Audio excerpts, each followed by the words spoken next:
The reason we chose IBM BPM is because we like the process-driven approach of BPM in general, that it fits in with, in particular, something like ordering, where you have things happening at the warehouse, you have things happening in the store, you have information from a diverse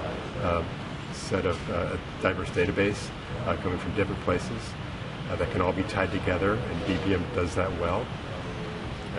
After the order is submitted to a warehouse, then there's things that happen to that order that we'll track through BPM. So just the whole process-driven approach fits really well with BPM. We like the look and feel of the application from what we saw from what we get out of ACV2, from the code fees provided by Apex. That gives the application a really modern look, which is essential. We want to roll out an application to our stores on a tablet. It has to look good, it has to perform well, it has to be accepted by the stores and as a real benefit, not just something that IT's a new gadget for IT. So we are getting that out of BPM right now.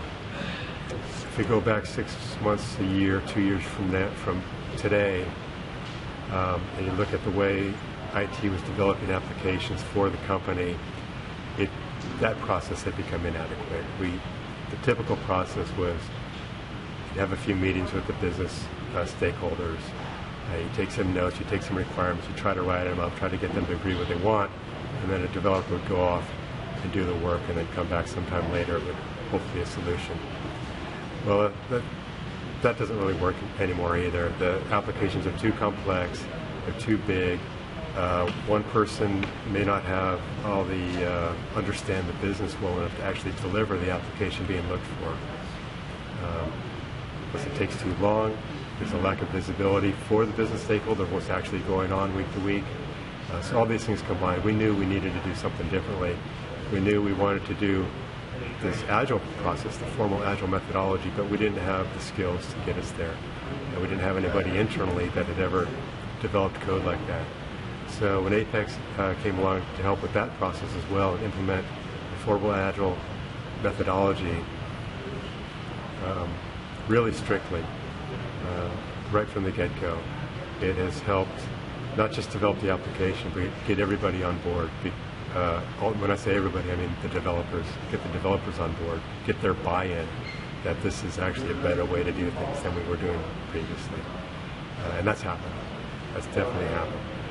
That everybody, both the developers, they see the value in it. And what's been nice is we've been able to express that process to the executive team. And so now they see it. They're starting to see it in the application, but they see it in the conversations, in the way we're working together that we never had in the past, in the way that we're sharing information. And so they know we have a higher degree of confidence that we're doing the right thing for the business than we were in the past. So how is IBM BPM a better application development platform? And do you know, is it better than AS400 or better than other modern solutions? So I don't have a lot of, I don't have any experience with other BPM solutions, but I definitely have a lot of experience with RPG in an AS400 with C#, .NET, and what would normally be called a third generation language, 3GL, developing applications along those lines. And the reason BPM is superior is because, for several reasons. One is this transparency or visibility of business rules and what the application is actually doing. So it allows to have more meaningful conversations with the business people, the business stakeholders, in a way that's not possible with a regular programming language. So we're seeing that today in this process already with BPM. In the first 2 projects we've done, we've gotten positive feedback both from Melissa, our Vice President of Marketing, and from the stores that we're developing this ordering application for, that they've seen this evolution of the application from the beginning, and they've seen the trade-offs that we've had to make, the compromises, and what we can and can't do, or what we can't do now, but we might be able to do later, and the decisions that we have to make. And so they're engaged in a way that was never possible before. Let me just say one thing, though. I want to say one more thing. So, like, you don't have to put this in there, but I'm old, right? I've been doing this for a long time. And I developed an e-commerce thing back in the 90s with all these IT people. And anyway, so this by far has been my best experience with developing an IT product. It has by far been my best experience. The fact that all along the way I was able to input and vision what was going to be happening in a very detailed way, the end product was exactly what I thought it was going to be, because all along the way I was able to input. Does that make sense? It's the truth too, by the way. I'm not lying.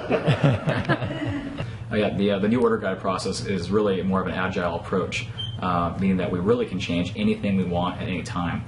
So down the road in 6 months, if we as operators find that we don't really like a certain category or a filter, or we want something changed, we can change it at any given time.